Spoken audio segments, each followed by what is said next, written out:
pagi-pagi datang ke klinik terus minta disuntik jerawat dan dia sorenya maunya udah langsung hilang jerawatnya karena malamnya mau ada event. Mungkin wajahnya bengkak dulu dan itu bisa 1 mingguan gitu. Dan itu kita kan butuh waktu di mana kulitnya recovery sampai akhirnya jadi bagus dan hasilnya terlihat gitu maksimal. Jadi nggak bisa cepet-cepet gitu, nggak bisa langsung sulap gitu. Rata-rata datang karena insecurity-nya mereka ya gitu. Itu masih banyakkah yang memang merasa bahwa dia kurang cantik karena kurang putih? Banyak. Halo Mega, senang sekali. Mega Hapsari, selamat datang di Balai Talk. Saya Chandra Widanarko. Selamat datang ya, seneng banget mau datang. Undang-undang ke sini buat ngobrol-ngobrol. Hari ini kita mau ngobrol apa nih? Kita ngomongin soal kesehatan kulit dong. Boleh. Apa yang membuat Mega memutuskan untuk menjadi dokter estetik itu awalnya gimana sih itu ceritanya? Perjalanannya ya. Oke, sebenarnya sih aku dari remaja itu adalah salah satu acne fighter gitu. Jadi pejuang jerawat ya? Betul, pejuang jerawat. Jadi dulu ada kalanya, ada masanya memang cukup struggling dengan keluhan jerawat dari masa remaja sampai fase udah kuliah kedokteran sebetulnya. Dan pada akhirnya di dunia kedokteran itu aku mulai banyak mempelajari nih. Jadi kan biasanya kalau kita punya keluhan sesuatu jadi lebih pengen tahu ya. Jadi lebih mendalami, lebih baca-baca, lebih nyari tahu, lebih ngulik gitu. Pada akhirnya aku jadi menyukai ilmu di kulit ini gitu. Terus aku ngerasa setelah udah jadi dokter, ketika mulai mencoba terjun ke dunia estetik, terus akhirnya bisa membantu pasien-pasien lain yang membutuhkan atau yang punya keluhan yang sama kayak aku, atau mungkin yang punya keluhan-keluhan lain yang berbeda, ketika kita bisa membantu mereka untuk mendapatkan kepercayaan dirinya kembali, itu tuh rasanya happy banget gitu. Jadi kadang-kadang mungkin dokternya bisa jadi lebih happy daripada pasiennya ketika hasilnya tuh ternyata turns out bagus gitu ya, ternyata sembuh, membaik gitu. Terus kemudian mereka juga jadi lebih percaya diri atau mungkin mendapatkan kesempatan di lingkungan atau di karir yang lebih baik dengan perbaikan dari wajah dan kulitnya. Itu tuh buat aku jadi sesuatu yang sangat ini sih, jadi sangat bikin aku bersyukur gitu. Artinya kayak mungkin ini purpose aku di hidup ya, mungkin ini manfaat aku ada di sini untuk membantu orang tuh bisa lewat situ gitu. Nah itu kan berarti ini sudah banyak kerja di klinik-klinik estetik ya? Iya. Apa cerita yang paling menarik yang berhubungan dengan kebutuhan orang soal perawatan kulit? Yang paling menarik ya? Sebetulnya yang paling menarik dari orang Indonesia adalah kebutuhan mereka akan hasil yang instan untuk banyak hal ya, termasuk untuk keluhan kulit gitu. Jadi banyak yang ingin mereka capai tuh hasilnya maunya cepet, maunya instan gitu. Ada beberapa case yang memang hasilnya bisa langsung terlihat, tapi banyak juga yang enggak, dan itu yang kadang pasien tuh nggak mengerti itu gitu, tapi tuntutannya tetap ada gitu. Jadi aku pernah ada pengalaman cerita dulu itu pasienku ada yang memang dia karena nggak pernah berjerawat, jadi mungkin sangat insecure dengan jerawatnya ini. Jadi ada jerawat 1 padahal di wajah, itu pagi-pagi datang ke klinik terus minta disuntik jerawat dan dia sorenya maunya udah langsung hilang jerawatnya karena malamnya mau ada event, mau ada dinner gitu. Jadi aku udah coba jelasin bahwa untuk disuntik jerawat aja sebetulnya kan butuh waktu 1-2 hari ya sampai dia betul-betul kempes jerawatnya gitu. Jadi memang nggak bisa secepat hitungan jam gitu, under 24 jam terus dia udah hilang tuh nggak bisa gitu sebenarnya. Terus ada lagi cerita lain di mana ibu-ibu yang mau nikahin anaknya, tinggal 3 hari lagi acaranya gitu. Terus beliau mau menghilangkan kerutan di wajahnya dan mau lifting mukanya gitu. Terus aku cuma dikasih waktu sisa 2 hari lagi sampai acara gitu, karena 3 hari kemudian udah acara. Jadi terus akhirnya aku jelasin bahwa untuk menghilangkan kerutan dengan botox aja sebetulnya hasil maksimalnya itu baru bisa didapat setelah 2 minggu. Jadi hasilnya itu baru kelihatan 1-2 minggu. which is nggak bisa cuma dalam 3 hari gitu. Dan itu tuh kadang pasien yang mungkin ilmunya belum update aja kali ya gitu. Jadi kadang-kadang pengennya datang langsung instan, dimana kadang-kadang kayak untuk tindakan lifting wajah aja itu sebetulnya pasti rata-rata ada fase downtime dulu, misalnya kayak mungkin wajahnya bengkak dulu dan itu bisa 1 mingguan gitu. Dan itu kita kan butuh waktu di mana kulitnya recovery sampai akhirnya jadi bagus dan hasilnya terlihat gitu maksimal. Jadi nggak bisa cepet-cepet gitu, nggak bisa langsung sulap gitu. Jadi emang kadang-kadang itu yang bikin jadi gimana caranya dokter, jadi tantangan sendiri ya, jadi challenge bagi para dokter untuk gimana caranya bisa ngejelasin ke pasien supaya ekspektasinya sama nih gitu. Kadang-kadang soalnya pasien banyak juga yang memang dia over expectation terhadap timing sama terhadap hasil yang didapat gitu. Itu kan suka juga banyak cerita yang bilang, gue ke dokter, ke klinik kecantikan udah berkali-kali dan hasilnya bagus. Ya. Setelah itu ngerasa bahwa kayaknya gue udah cukup deh. Abis itu dia nggak terusin lagi. Tahu-tahu berubah semua, jadi breakout lah, apalah gitu. Terus dia yang kebanyakan orang pikir adalah, wah berarti krimnya jahat. Oh berarti dokternya bohong, kan kira-kira gitu kan yang ada di kepala. Kenapa? Karena kemarin waktu gue kesana baik-baik aja, kenapa sekarang setelah gue nggak kesana terus jadi berantakan semua? Itu sebenarnya apa yang terjadi sih? Banyak versi sebenarnya. Ada yang memang pada kasus tertentu penggunaan krim itu kan memang harus dalam pantauan dokter. Terkadang pasien ini suka asal beli aja nih, oke nggak balik konsul langsung beli aja. Terus ketika berhenti ya dia berhentiin sendiri tanpa ada step by stepnya dari dokter. Dimana sebetulnya untuk krim racikan dokter kan krim keras ya, seperti yang kita tahu itu bahkan nggak bisa ditebus sendiri tanpa resep seharusnya gitu. Jadi untuk memberhentikan krim tersebut juga ada caranya. Jadi nggak bisa langsung tiba-tiba berhenti gitu. Apakah memang dosisnya harus dikurangi dulu kah? Kita sebutnya kalau di medis itu tapering off. Jadi si pengobatannya kita tapering off, dituruninnya perlahan. Entah dosisnya dikurangin kah? Atau mungkin penggunaannya. Jadi misalnya tadinya pakainya setiap malam, jadi mungkin 2 hari sekali, 3 hari sekali, sampai pelan-pelan nanti berhenti. Oh kayak berhentiin rokok ya? Nah itu ngerti gue. Jadi pelan-pelan ya, turunin nih dosis rokoknya dikit-dikit gitu. Karena kulit pun butuh adaptasi gitu. Kita untuk ngasih krim racikan itu langsung ke dosis tinggi juga nggak bisa gitu. Jadi pelan-pelan dosisnya naik. Sama halnya ketika mau berhenti juga pelan-pelan dosisnya diturunin. Jadi nggak bisa langsung. Nah itu yang kadang-kadang pasien nggak ngerti dan langsung berhentiin sendiri. Ketika berhentiin sendiri kulitnya kaget kasarnya. Dan begitu kaget misalnya dia kemudian jadi beruntusan atau breakoutnya keluar lagi.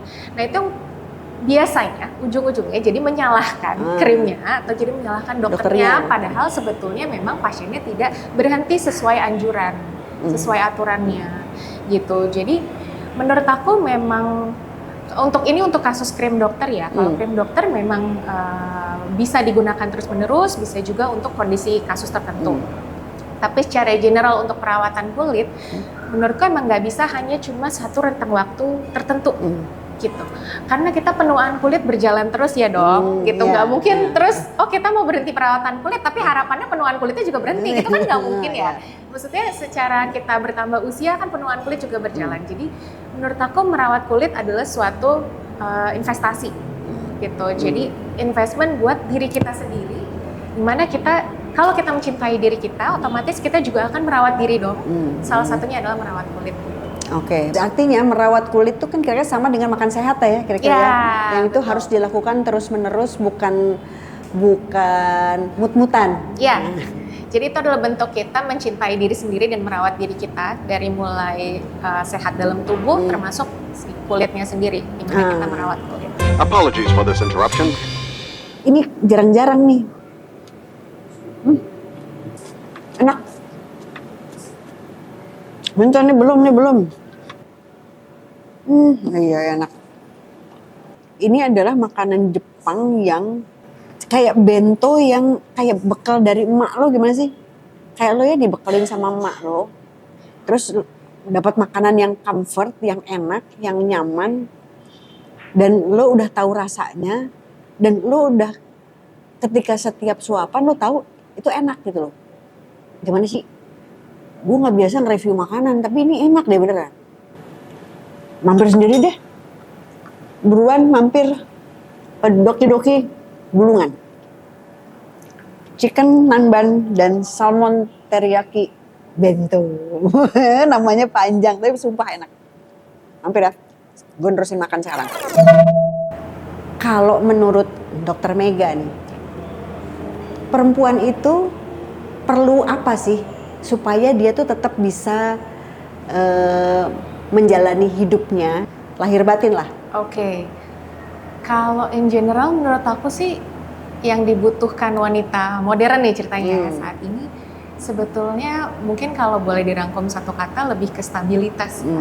Artinya stabilitas itu dari segala aspek. Mulai dari kesehatan misalnya. Kalau kita sehat luar dalam, artinya kita kondisinya fit, stabil, nggak naik turun, otomatis daily life juga lancar. Pekerjaan lancar gitu. Terus kita mau aktivitas apapun juga bebas gitu kalau kita badan kita sehat. Terus stabilitas lain adalah banyak sebenarnya halnya dari mulai financially stable. Terus kalau perempuan kadang-kadang stabilitas juga termasuk relationship ya, relationship antara keluarga, antar pasangan, antar teman, antar rekan kerja gitu. Terus menurut aku lebih ke situ sih. Jadi kan tadi di soal stabilitas bahwa perempuan modern hari ini kan membutuhkan kestabilan dalam segala aspek hidupnya dia kan. Iya, jadi termasuk emosinya, hubungannya, terus financial dan lain-lain. Karena sekarang nih kita kalau misalnya mau gue hubungin nih sama iklim. Oke. Iklim nggak stabil kan ya sekarang. Itu kan gimana sih bisa bikin kulit breakout kan gitu, bisa bikin kulit berantakan kan. Sebenarnya perawatan kayak gimana sih yang paling standar deh yang bisa dilakukan oleh orang yang nggak pernah perawatan kayak gue gitu misalnya gitu. Nah ini jadi salah satu masalah yang sebetulnya mungkin banyak orang yang belum terlalu aware ya bahwa dengan global warming ini sebetulnya kita ngaruh juga ke kesehatan kulit, ngaruh banget gitu. Dimana atmosfer udah mulai menipis, jadi sinar UV dari matahari itu jadi semakin bahaya. Sebenarnya perlindungan utamanya apa sih? Otomatis pasti sunscreen, gitu. Sunscreen apapun deh, sunscreen ada berbagai jenis ya, ada chemical, ada physical, dan ada berbagai ingredients lah di dalamnya gitu. Tapi intinya adalah dia dapat melindungi si kulit dari sinar UV yang berbahaya. Jadi utamanya memang sebetulnya adalah sunscreen perlindungannya, tapi masih banyak orang terutama laki-laki sebetulnya yang malas memakai sunscreen gitu ya. Harus banget nih gue pakai sunscreen gitu. Padahal bahayanya sama antara perempuan maupun laki-laki yang terkena sinar UV itu side effect-nya pun akan sama gitu. Resikonya pun sama. Tapi terkadang laki-laki itulah mungkin belum menjadi lifestyle yang penting buat mereka, yang mungkin masih menjadi PR buat para dokter untuk bagaimana caranya bisa mengedukasi masyarakat terutama laki-laki untuk lebih melindungi kulitnya. Jadi untuk sebenarnya basic skincare tuh kan ada 3 ya, Mbak ya. Otomatis 1 sabun muka. Jadi dimana kita harus menjaga higienitas kulit. Jadi harus menjaga kebersihan. Jadi muka harus selalu dicuci walaupun malamnya tidur nggak kena apa-apa. Tidur pakai AC, pagi tetap harus dicuci karena tetap ada kuman dan bakteri yang bisa hidup di situ dan dia berkembang biak yang pada akhirnya tetap harus dibersihkan. Yang kedua itu adalah sunscreen tadi yang aku sebut, itu penting banget. Kayak sehari-hari nggak usah pakai serum, nggak usah pakai krim pagi, nggak apa-apa, nggak keburu nggak apa-apa. Tapi sunblock harus pakai tiap pagi sebelum berangkat tuh harus keburu gitu. Dan itu kalau bisa memang dipakainya 30 menit sebelum keluar rumah sebetulnya, sebelum terpapar sinar matahari. Yang satu lagi tuh yang kadang orang mungkin lupa adalah moisturizer atau pelembab. Kadang orang yang ngerasa aduh kulit aku berminyak kok gitu, kulit aku acne prone kok, gampang jerawatan, kayaknya nggak perlu deh pakai moisturizer, nggak perlu deh pakai pelembab. Sebenarnya nggak gitu, karena pelembab itu sebenarnya dia diformulasi bisa untuk kulit yang kering maupun kulit yang berminyak gitu. Jadi semua sudah dibuat sesuai jenis kulit masing-masing gitu, semua ada pilihannya gitu di pasar. Tapi memang kita harus pintar-pintar memilih yang sesuai jenis kulit kita. Itu sih paling. Itu yang basic lah harus itu ya? Iya, yang utama banget. Basic skincare itu memang 3 itu. Oke, nah gitu. Terus ada sempat ya itu beredar di TikTok kalau nggak salah soal 7 times toner. Oke. Jadi yang pakai toner sampai 7 kali untuk Ya. melembabkan itu gimana 10 sih? step skincare ala Korea pun Gitu. dulu sempat viral pada masanya gitu. Jadi aku nggak pernah menganggap bahwa kiblat-kiblat seperti itu tuh salah. Aku nggak pernah bilang salah. Ketika kulitnya memang cocok, silakan gitu, monggo dipakai. Tapi yang utamanya sebenarnya si basic skincare tadi, karena nggak semua kulit itu cocok untuk dilakukan 7 step, 10 step skincare, itu nggak semuanya cocok. Misalnya dari toner itu mungkin ternyata dari 2 atau 3 jenis tonernya ternyata dia serupa, sama-sama mungkin ada kandungan exfoliate-nya atau membuang sel kulit mati. Dimana kalau kita baca-baca itu tuh over exfoliate juga sebetulnya bisa bikin kulit jadi lebih kering, bisa bikin kulit breakout, bisa bikin beruntusan, yang which is sebenarnya nggak bagus juga gitu. Jadi segala sesuatu yang too much sebenarnya kan nggak bagus ya gitu. Kasarnya less is more lah. Nah menurut aku kalau memang cocok dilakukan nggak masalah. Karena pada akhirnya kebutuhan kulit masing-masing orang itu berbeda, gitu. Tapi ketika udah nggak cocok ya nggak usah diikutin, gitu. Cukup yang penting basicnya ini jangan kelewat. Kadang-kadang gimana caranya tahu bahwa oh ini cara yang ini cocok nih, oh cara yang ini nggak cocok. Itu dia taunya dari mana? Kan sering kali yang terjadi orang cenderung untuk dikasih tahu apa gitu, apalagi yang ngasih tahu mukanya mulus dan cakep dan ini gitu ya, kan percaya ya bawaannya gitu. Iya dia pakai itu oke loh, dia kan nggak cuma pakai itu padahal gitu. Iya. Nah gimana caranya dia tahu bahwa itu emang gue cocok pakai ini, bahwa ternyata gue nggak cocok pakai ini, itu patokannya apa? Harus dicoba. Setelah dicoba tuh apa yang jadi ukuran, yang bisa jadi ukuran dia setelah nyoba? Oke. Biasanya cocok nggak cocok tuh kan ada yang memang hasilnya terlihat atau enggak. Kadang ada yang mengeluhkan nggak cocok padahal sebenarnya ya dia dipakai fine-fine aja, cuman mungkin hasilnya nggak semaksimal yang dia harapkan, misalnya gitu. Atau misalnya setelah digunakan rentang waktu seminggu, 2 minggu oke. Setelah itu misalnya tiba-tiba udah 1 bulan, 2 bulan kok malah jadi jerawatan, itu juga bisa. Gitu. Kadang-kadang hal-hal kayak gitu bukan berarti nggak cocok, bisa jadi penggunaannya terlalu sering atau terlalu banyak. Kayak misalnya ada skincare atau toner yang dia cukup digunakan seminggu itu 2 sampai maksimal 3 kali gitu misalnya. Atau kandungan-kandungan exfoliator yang seminggu cukup 1 atau 2 kali. Ada yang memang dia kurang mengerti, itu bisa digunakan setiap hari. Yang tadinya seminggu 2 minggu masih oke, masih bagus-bagus aja, kulitnya mulus, lama-kelamaan terus-menerus kulitnya dikelupasin gitu ya, sel kulit matinya diangkat. Iya akhirnya kulitnya nyerah juga gitu. Ini balik kayak ini ya, kayak tadi yang disebut di depan tadi soal kita itu suka cenderung pengen instan. Ya. Makanya kenapa kok yang dia udah nggak merhatiin, pokoknya gue pengen hasilnya cepetan nih supaya gue jadi tiap hari gue pagi. Padahal harusnya nggak boleh. Nggak boleh, ya kan? Iya. Gitu. Jadi itu sih yang bikin instan, yang bikin orang mungkin jadi salah kaprah terhadap banyak teori dalam perawatan kulit gitu ya. Karena mungkin pengen hasilnya cepat, pengen hasil instan. Padahal sebetulnya ngerawat apapun itu ya harus konsisten aja gitu, harus terus-menerus, rutin, konsisten, sesuai aturannya. Sama kayak kita misalnya nanam tumbuhan aja deh, kan nggak bisa dalam semalam terus jadi langsung keluar kan, yang penting kita harus durian, ya? Iya langsung keluar buah gitu kan nggak mungkin. Jadi memang harus konsisten, kita harus rawat terus, disiramin terus, dipupukin terus, gitu. Sama halnya kulit. Jadi dokter estetik udah berapa lama nih, berapa tahun? Dari 2016. 2016, ini lumayan ya, udah 9 tahunan kira-kira. Selama sepanjang ini, apa sih yang pernah nggak burn out gitu? Dengan kerjaan yang begitu banyak, persoalan yang begitu kompleks, dan orang-orang yang begitu tambeng. Oke. Ya maksudnya gitu, banyak orang tambeng dong, kan? Ya kan? Ya, alhamdulillah kalau menghadapi pasien yang tambeng masih sabar. Okay. Kalau as a doctor sebenarnya sampai burn out, yang pada akhirnya aku berpikir buat mengganti profesi sih alhamdulillah nggak pernah. Karena aku segitu mencintainya profesiku dan aku happy ngejalaninnya, aku seneng ngebantu orang lewat jalan ini gitu. Jadi kalau untuk sampai burn out emotionally gitu ya, nggak pernah sih.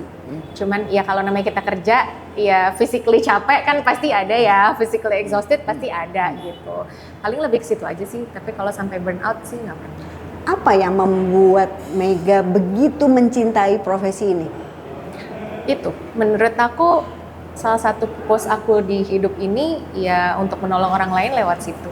Oke. Gitu, aku mungkin dikasih sama Allah ilmunya lewat situ gitu untuk bisa membantu orang mengembalikan kepercayaan dirinya lagi yang tadinya nggak pede mungkin karena mukanya ada flek atau ada jerawat gitu, atau mungkin yang tadinya minder sama suami gitu, aduh kayaknya aku kelihatan mukanya lebih tua ya sekarang, jadi mungkin lebih ngerasa lebih muda gitu, jadi ke suami juga lebih disayang gitu, jadi itu sih. Atau mungkin suaminya sih sayang-sayang aja, dia cuman bagaimana istrinya mempersepsikan dirinya mungkin jadi berubah kan. Iya. Ya kan, kadang-kadang mungkin suaminya baik-baik aja gitu. Iya. Cuman dianya, masalahnya perempuan kan insecure. Nah itu mungkin ya. Jadi oke. Menemu nggak kayak misalnya pas lagi di klinik gitu ya, lagi di klinik ada orang datang, banyak nggak persoalan orang insecure atau most of all masalahnya insecure? Rata-rata datang karena insecurity-nya mereka ya, gitu. Dari mulai sebetulnya kan yang aku handle nggak cuma dari permasalahan kulit, tapi mungkin dari bentuk tubuh juga, gitu, dari kontur wajah. Itu banyak yang memang pada akhirnya konsultasi untuk memperbaiki itu karena mereka merasa tidak percaya diri dan insecure. Biasanya apa sih yang persoalan apa yang kebanyakan membuat orang nggak percaya diri? Setiap orang punya insecurity yang beda-beda. Iya. Ada orang yang mungkin kulitnya nggak masalah, tapi mungkin dia nggak pede dengan bentuk badannya gitu, atau mungkin mukanya ngerasa udah kok kerutannya banyak ya gitu, padahal mungkin badannya oke-oke aja, tapi kok kerutannya banyak. Jadi menurut aku luas sih. Kalau dibilang yang paling banyak apa, beragam banget kalau aku temuin di klinik. Warna kulit jadi masalah orang nggak? Salah satunya. Karena kita standar kecantikan sekarang ya yang masih mengarah dari dulu gitu ya ke kulit yang lebih putih lah gitu, badan yang slim, standar kecantikan masih ke arah sana. Padahal sebetulnya menurut aku cantik tuh nggak cuma dari appearance ya, gitu. Cantik tuh definisi cantik tuh menurut aku ada dari 3 poin sih sebenarnya. Cantik tuh bisa visually. Jadi dari look dari luar ya, appearance dari luar. Terus cantik secara psychologically, jadi dari psikologisnya dia, sama dari physiologically. Physiologically itu dari fisik, dari kesehatan lah, dari badan. Jadi kalau dari antara 3 ini ada satu aja yang kurang, nah itu mungkin bisa jadi poin ngerasa si orang ini jadi nggak cantik nih. Gitu. Atau tidak merasa cantik lah. Tidak merasa cantik dengan dirinya gitu. Tapi itu nggak cuma melulu dari luar sih menurutku. Kalau misal dia punya kondisi kulit yang dia memang ada diagnosis sakit kulitnya, mungkin iya memang harus diobati. Tapi kadang-kadang kalau yang cuma dia dari warna kulit yang sebetulnya menurutku dia cantik dengan warna kulit itu gitu. Tapi kadang kan ada yang dia nggak pede dan pada akhirnya minta gimana caranya diputihin gitu. Sementok-mentoknya orang itu kalau minta menjadi lebih putih atau lebih terang itu bisa sampai seberapa sih? Waktu itu saya pernah dikasih tahu ya. Jadi kalau kulit kita ini kan udah kena paparan matahari dan segala macam sehingga kulitnya memang gelap. Tapi kulit asli kita yang sebenarnya kan yang di bawah. Ya, di sini. Itu benar ya?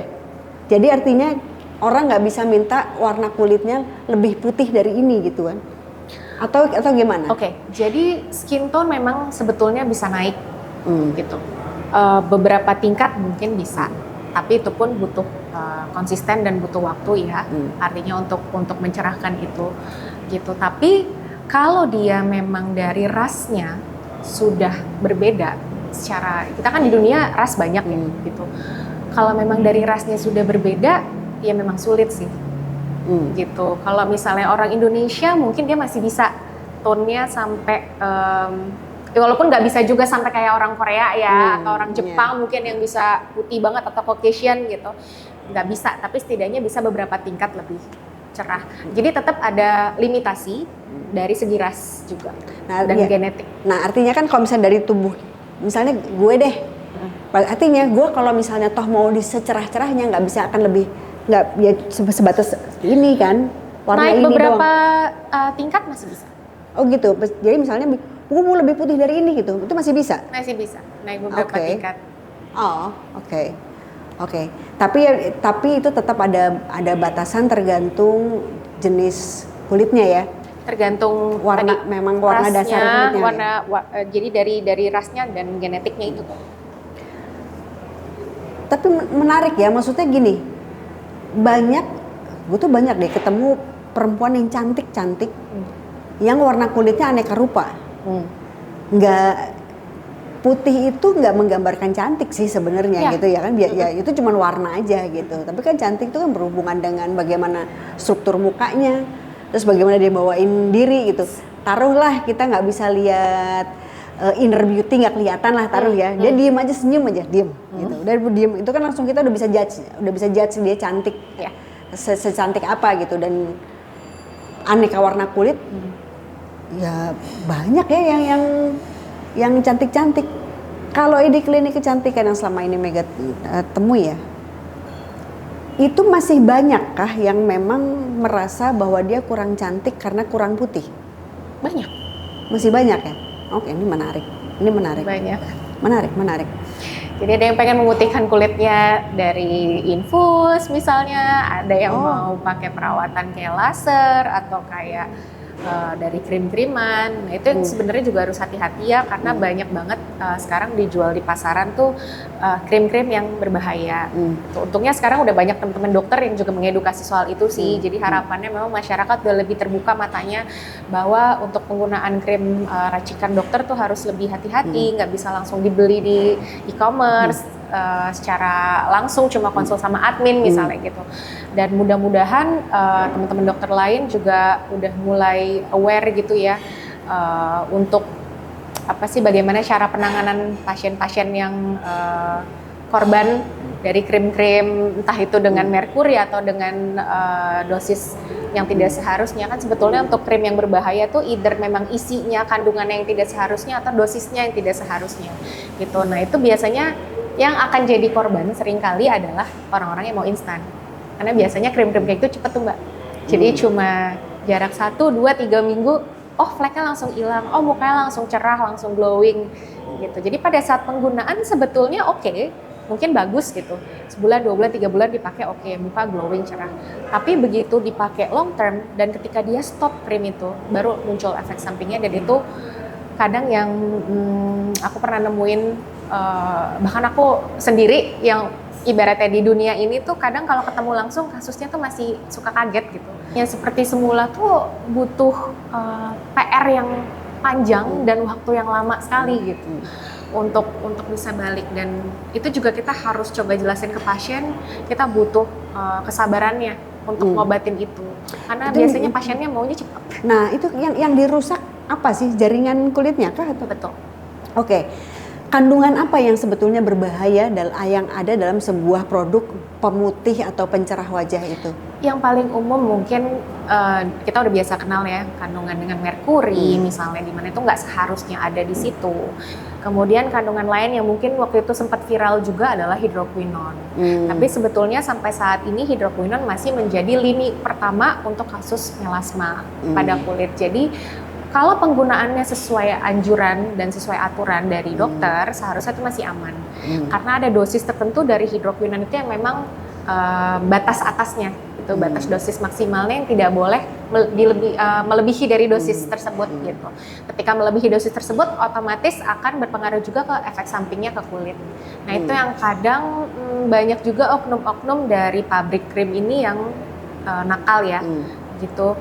Mungkin supaya hasilnya bagus dan cepat, jadi ditaruh kandungan hidroquinonnya lebih dari dosis maksimal gitu. Pada akhirnya pasien sebenarnya nggak tahu kalau itu nggak boleh.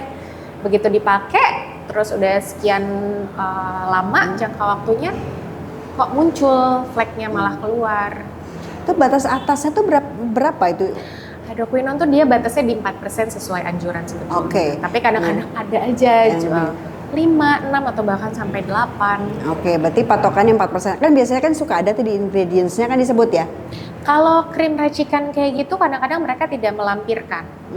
Kalau yang dijual bebas itu juga nggak melampirkan? Kalau yang over the counter OTC yang biasa kita beli tanpa resep dokter itu harusnya ada. Tapi kalau misalnya dia udah bilang krim malam racikan, itu kadang-kadang si oknum-oknum ini dia tidak menuliskan yang seharusnya. Karena sebetulnya kalau beli di over the counter kayak di mungkin di toko-toko yang di mall, itu sebetulnya hydroquinone nggak boleh juga. Karena itu harus dengan resep dokter. Oh, jadi hidroquinone itu harus dengan resep dokter? Harus dengan resep dokter. Karena kandungannya keras. Jadi dia termasuk golongan yang keras dan itu harus dalam pantauan dokter. Dari mulai jangka waktu penggunaan sampai dosis. Karena hidroquinone itu bukan hanya dosisnya yang ada maksimalnya. Tapi sebetulnya ada aturan jangka waktu maksimal dalam hitungan bulannya. Pemakaiannya juga. Oke. Nah itu kan sekarang kayak niacinamide gitu kan juga tuh aman kalau itu? Itu aman, itu boleh. Nah itu banyak juga di skincare yang biasa kita beli kan sendiri gitu. Nah kalau soal tadi mercury kan emang udah ngetop banget betapa berbahayanya dia jika ada di dalam produk skincare. Ya. Cuman itu kan emang nggak ditulis kan itu? Kalau oknum yang nakal ya nggak akan nulis, karena itu kan sebenarnya memang nggak boleh ya. Nah terus gimana caranya orang tahu gitu? Gimana misalnya gini, ada orang yang pengen beli skincare, entah di online atau di mana gitu ya. Gimana caranya dia tahu bahwa produk yang dia beli itu aman buat dia? Cari BPOM-nya. Pokoknya selama ada BPOM-nya ya. Apakah harga bisa jadi patokan untuk memastikan selain BPOM ya? Untuk melihat sebuah produk itu bagus apa enggak? Sebetulnya nggak melulu kita lihat dari harga ya. Kalau ternyata memang mungkin bahan bakunya murah dan diproduksi besar-besaran, bisa jadi mungkin harga jualnya juga rendah gitu. Cuman itu, jadi yang kita kuncinya adalah apakah produk ini berizin atau tidak gitu. Dan patokan izinnya resmi atau tidak ya dikeluarkan. Otomatis kan pasti dari pemerintah, dari BPOM kan juga mengeluarkan izin itu sudah dengan pemeriksaan kan yang mendetail gitu, sudah dengan melakukan tes, lab dan lain-lain gitu. Jadi mungkin bisa jadi salah satu pegangan kita lebih ke situ sih dibanding dari segi harga ya, walaupun krim-krim kiloan kayak gitu banyak juga sebenarnya. Ada ya krim-krim kiloan? Ada banget. Menjadi cantik itu susah nggak sih? Dari diri masing-masing sih kalau menurut aku. Kadang-kadang mungkin kita ngelihat satu orang mungkin dari segi estetik masih banyak yang perlu kita perbaiki atau masih bisa kita improve misalnya gitu. Tapi ternyata dirinya sendiri udah ngerasa cantik.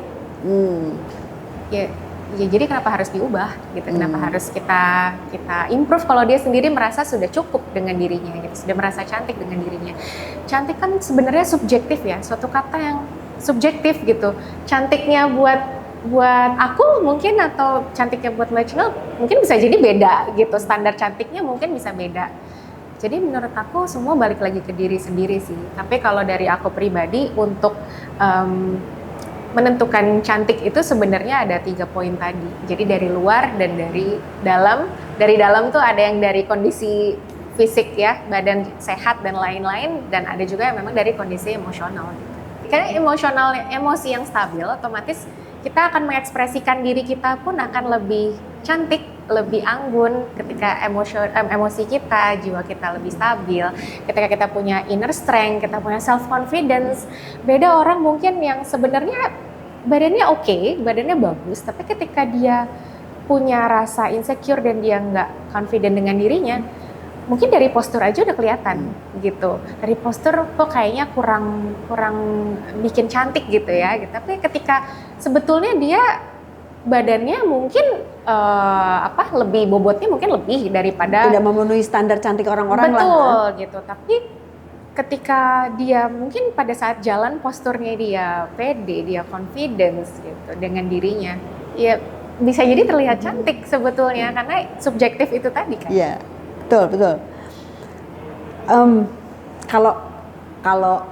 Kalau saja hari ini tidak jadi dokter estetik, punya cita-cita lain nggak yang tersembunyi yang pengen banget jadi itu gitu? Punya cita-cita lain nggak? Tapi ini out of the box. Apa tuh? Mungkin nggak kepikiran, tapi aku pengen banget dari dulu jadi guru TK. Itu seru loh. Kenapa pengen jadi guru TK? Aku suka banget sama anak kecil, jadi dari dulu pengen banget jadi guru TK dan aku suka ngajar juga. Jadi makanya kadang-kadang mungkin pasien-pasien aku udah pada tahu kalau konsul sama aku kadang-kadang lamanya apa? Lamanya adalah di edukasinya. Oh, iya. Jadi bukan aku suka menjelaskan, aku suka mengedukasi, suka ngajarin. Jadi bisa jadi sesi konsultasi tuh prolong, extend, iya. Karena dokternya banyak ngasih wejangan gitu loh. Gitu. Jadi emang aku dasarnya suka ngajar, aku suka anak kecil. Jadi dulu pernah jadi cita-citanya pengen jadi guru TK sebetulnya. Terus itu pernah kepikiran nggak bahwa itu akan diwujudkan? Kepikiran sebetulnya karena mungkin kalau nggak bisa jadi guru TK karena aku kebetulan juga suka olahragaku salah satunya dance. Jadi aku pengen juga bisa ngajarin anak-anak itu ngedance gitu, mungkin dengan cara yang fun. Karena sebetulnya olahraga menurut aku sekarang udah harus jadi gaya hidup yang harus masuk ke mindset tiap orang. Harus diterapkan sebetulnya untuk menjaga kesehatan luar dan dalam. Dan aku pengen mencoba mulai mengajarkan itu ke anak-anak juga.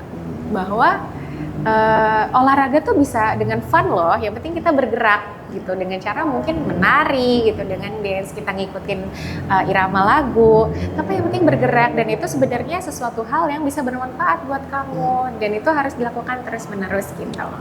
Iya ya, itu bener juga sih, itu kan masalah kebiasaan yang dibangun dari awal kan. Kan nggak bisa juga kayak tadi kan obrolan kita soal diet.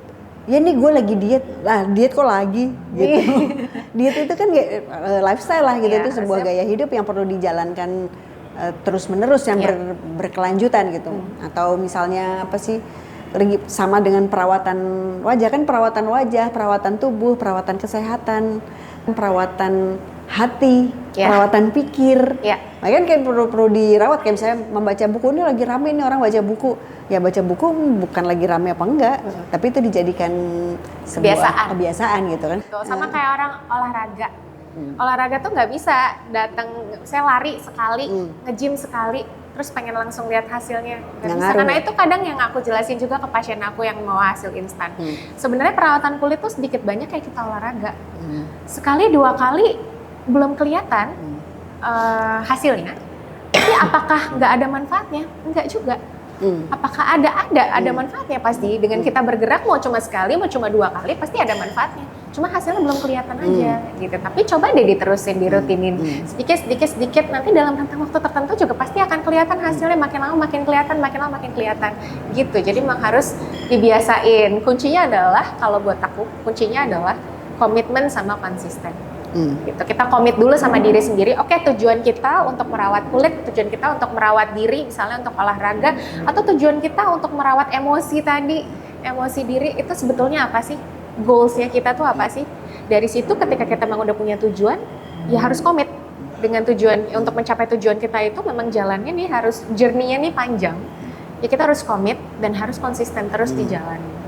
Yang dilawan diri sendiri itu. Iya, sebenarnya membandingkan tuh jangan ke orang lain, tapi musuhnya adalah diri sendiri. Gimana caranya kita membangun diri supaya nggak males ini gitu. Nah, kadang-kadang adalah malesnya itu sih yang jadi apa ya, yang jadi musuhnya gitu.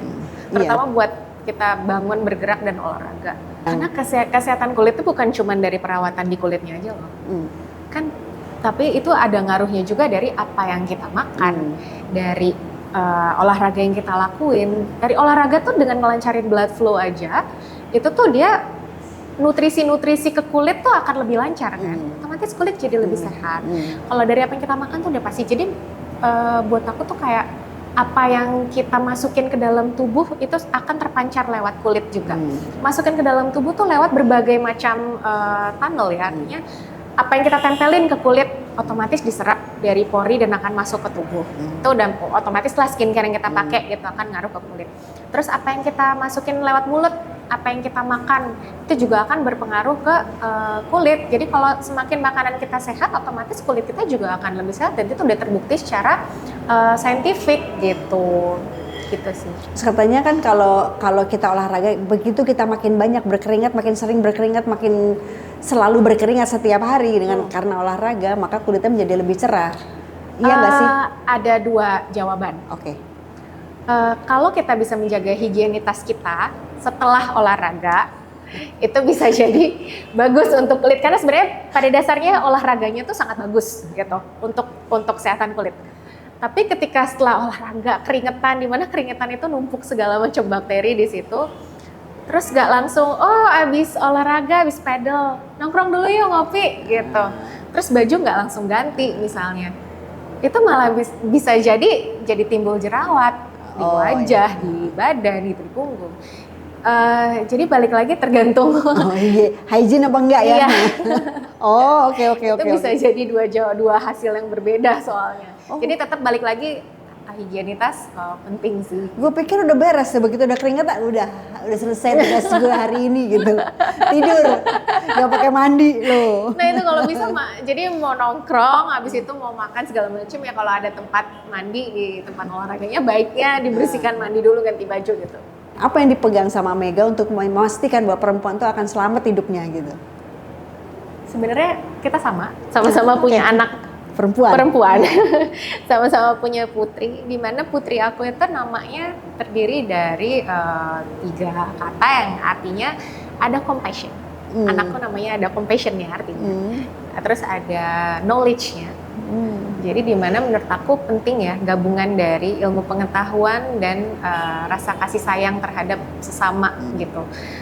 Karena kita tanpa kasih sayang cuma pintar doang gitu ya, tapi kepedulian terhadap sesamanya nggak ada, ya percuma juga ilmunya mau dipakai buat sendiri doang gitu, nggak bisa buat bareng-bareng. Tapi kalau misalnya kita punya kasih sayang tanpa ilmu, ya mungkin kita bisa menyayangi orang, peduli sama orang. Tapi alangkah lebih baiknya kalau kita bisa berbagi ilmu itu, atau mungkin dengan dalam bentuk yang lain gitu, mungkin bisa mungkin kayak aku misalnya akhirnya ilmunya bisa kita gunakan untuk menolong, mengobati yang membutuhkan gitu. Jadi menurut aku dua-duanya tetap penting. Dan satu hal lagi sih, kayaknya sekarang ini kan banyak banget dengan berkembangnya sosial media dan lain-lain. Pada akhirnya sesama perempuan jadi saling menghujat. Yang tadinya mungkin menghujatnya cuma dalam hati atau cuma diomongin di circle sendiri dan orang yang nggak tahu, sekarang bisa langsung komen gitu. Jadi hujatan-hujatan itu bisa langsung sampai ke orang yang bersangkutan, di mana itu pasti akan menyakiti hati gitu. Perempuan kan perasa ya gitu. Jadi walaupun mungkin dari luarnya strong kuat, tapi pasti kan akan berdampak gitu terhadap emosionalnya. Jadi menurut aku salah satu yang harus penting kita jadikan pegang teguh lah ya nilainya, itu women support women itu jadi harus terus dijalanin sih menurut aku. Karena kalau bukan kita sesama perempuan yang saling mengerti, terus siapa lagi? Karena kita nggak bisa mengharapkan para laki-laki mengerti sudut pandang perempuan gitu. Jadi pada akhirnya we should be a team and we should have each other's backs. Bagus. Terima kasih. Ini kita dapat cerita mulai dari bagaimana mencintai dan merawat kulit hingga bagaimana kita mencintai dan merawat hidup kita dan sesama perempuan. Sampai jumpa. Terima kasih sudah bersama kami dengan Mega Hapsari, dokter estetik, dan saya Chandra Widanarko. Sampai jumpa lagi Ballet Talks. Bye.